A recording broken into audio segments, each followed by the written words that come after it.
Just a few steps from Germany's most famous bridge, a nightmare suddenly happened, and there was no turning back. June 14th, 2023. In the peaceful Bavarian Alps, Neuschwanstein Castle is located, a fairy tale icon and dream destination for millions of people around the world.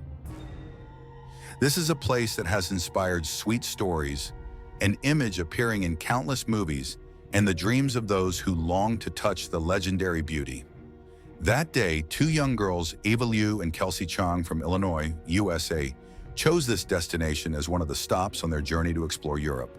A dream trip, capturing smiling photos among the deep green mountains and white spires. They are young students carrying in their hearts excitement, curiosity, and the desire to enjoy the most beautiful things in life. The sky is blue, the air is fresh, and the flow of tourists is bustling across the Marienbrücke Bridge, not knowing that behind those quiet paths something wrong is waiting. And in just a moment, that peace will be shattered. But at this moment, right now, there is only sun, wind, and unfinished youthful dreams. That afternoon, everything started out normal. Eva Liu and her companion continued their journey among hundreds of tourists, flocking to Neuschwanstein Castle to admire its fairy tale beauty.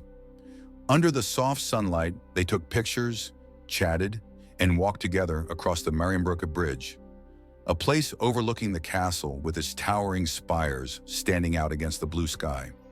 In the middle of the crowd, a strange man appeared. No one paid any attention to his presence, because he looked no different from an ordinary tourist. This person was Troy Philip Bowling, a 30-year-old American citizen who happened to be at the same tourist spot that day. No one could have imagined that this seemingly harmless encounter would be the starting point for an irreversible tragedy. Troy approached Eva and her friend in a friendly manner. Their initial conversation was uneventful, and no one had witnessed anything suspicious. They were simply three travelers who happened to meet, sharing a beautiful view. After a brief conversation, Troy invited the two girls to follow a little-known trail that led behind the bridge. The path was deserted, surrounded by dense vegetation and steep cliffs.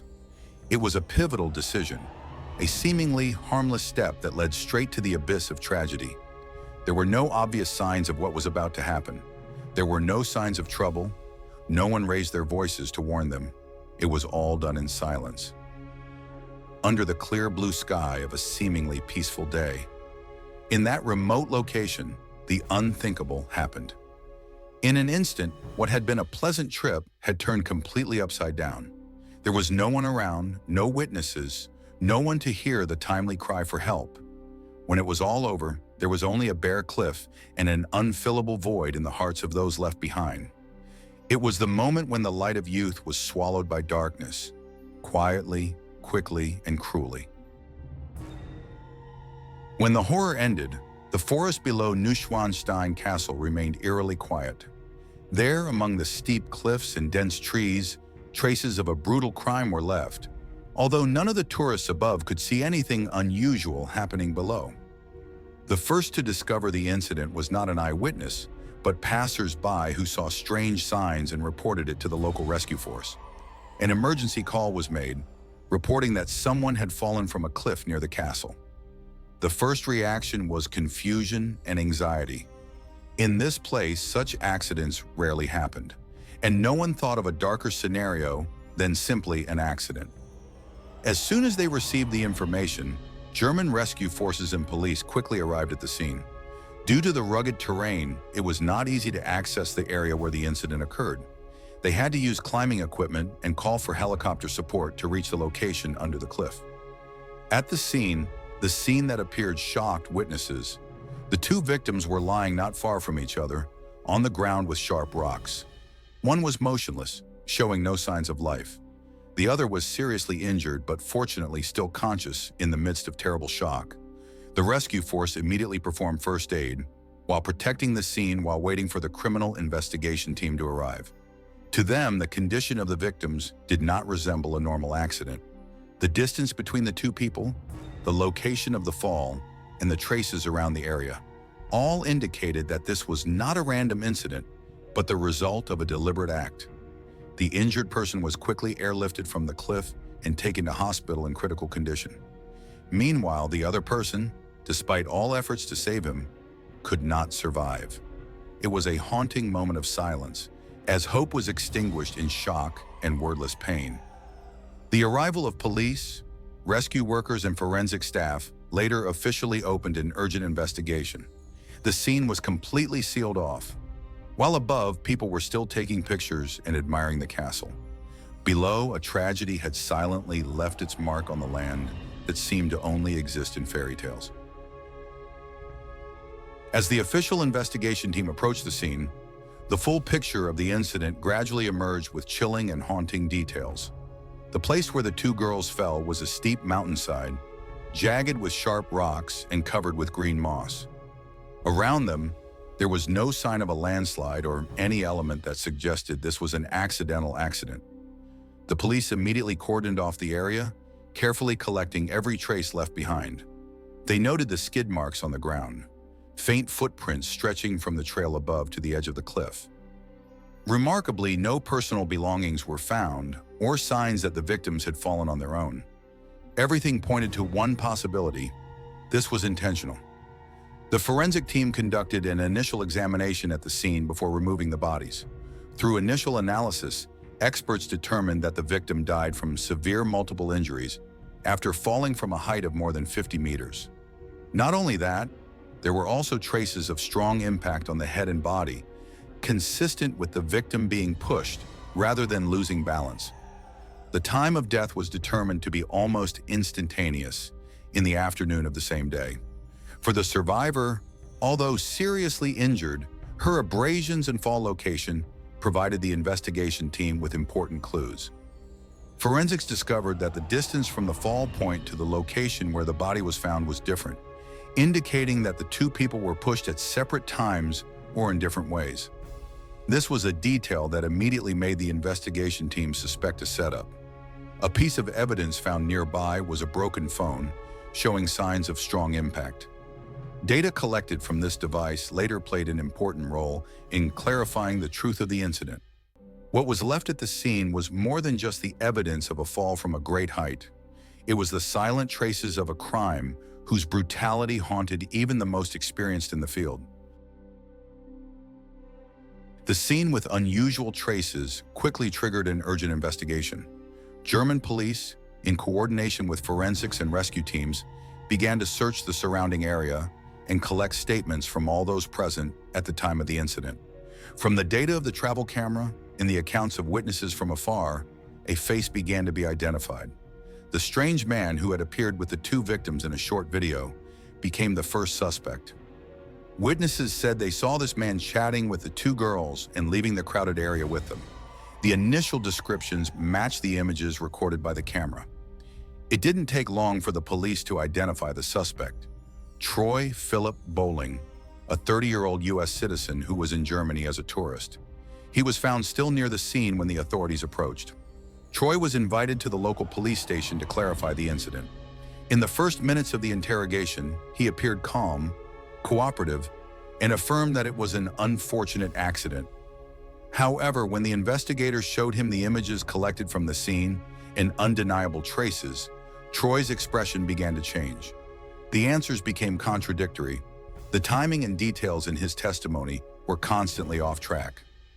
In particular, he could not clearly explain why he appeared with two girls in such a deserted area. The suspect's expression went from calm to confusion as the investigators continued to dig deeper into the inconsistencies. A turning point in the investigation came when the police examined Troy's phone and collected location data and search history on his devices. This information showed that the suspect had researched routes around the castle and less frequented spots in advance. This detail reinforced the suspicion that his behavior was not completely spontaneous, but showed signs of preparation. Another detail that made the case clearer was the testimony of the survivor. Although still in a state of panic, the lucky girl who survived accurately recounted how Troy attacked her and then pushed them both off the cliff. This account was completely consistent with the traces at the scene and the results of the forensic examination. Not stopping there, the investigation agency continued to expand the background check and past records of the suspect. Although he had no clear criminal record, some clues showed that Troy had shown signs of mental instability in the past and had participated in online forums related to violence. These data were included as additional evidence for the prosecution. The interrogation process was conducted carefully, with the coordination of lawyers and interpreters to ensure compliance with international procedural procedures.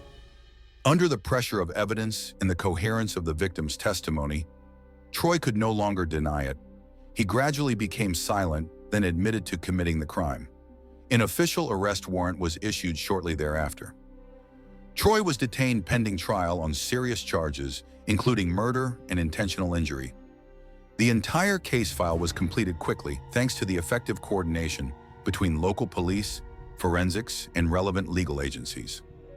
Investigators also spent time interviewing additional tourists and employees in the area. Some said they had seen Troy wandering alone for hours before approaching the victim, but no one thought that such an action could lead to a tragedy.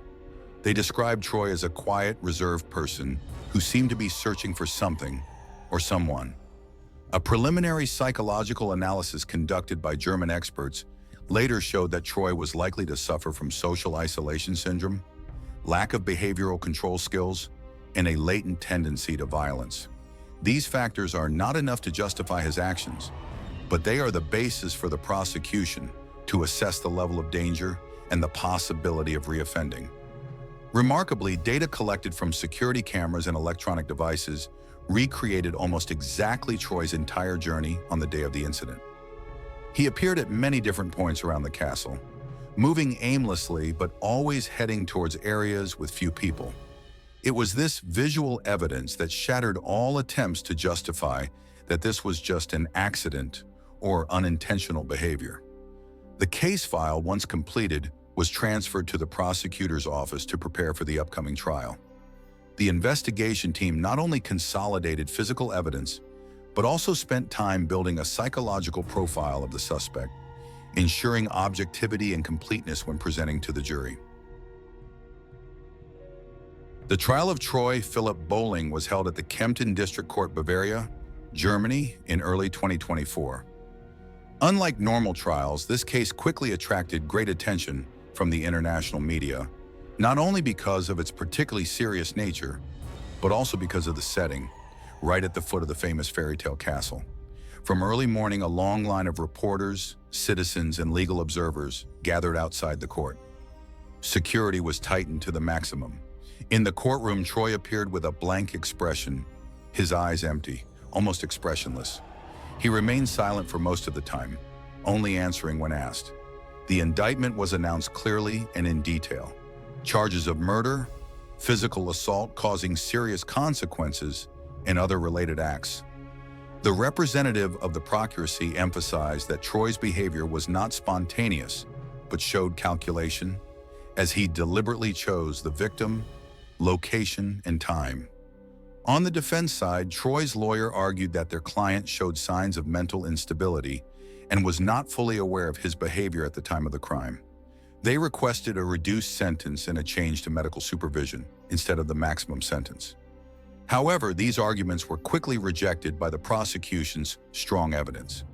Video footage extracted from security cameras, mobile phone data, testimony from the surviving victim, and psychological assessment results painted a complete picture of a deliberate and unjustifiable act. The most shocking moment came when the lucky survivor was invited to speak in court. With sobs, she recounted the terrifying moment when she was pushed off the cliff and the image of her best friend, Eva Liu, disappeared before her eyes. Her honest, emotional account silenced the entire courtroom. Many people burst into tears, including those who did not know the two girls. After many days of trial, the panel of judges reached the final verdict: life in prison without parole for Troy Philip Bowling. The verdict was announced with the argument that the defendant's actions were particularly cruel and dangerous to society, with no chance of reintegration into the community. As soon as the verdict was announced, reactions from the public and international media exploded. Many expressed satisfaction that justice had been served, but many also expressed pain and regret for the irreparable losses.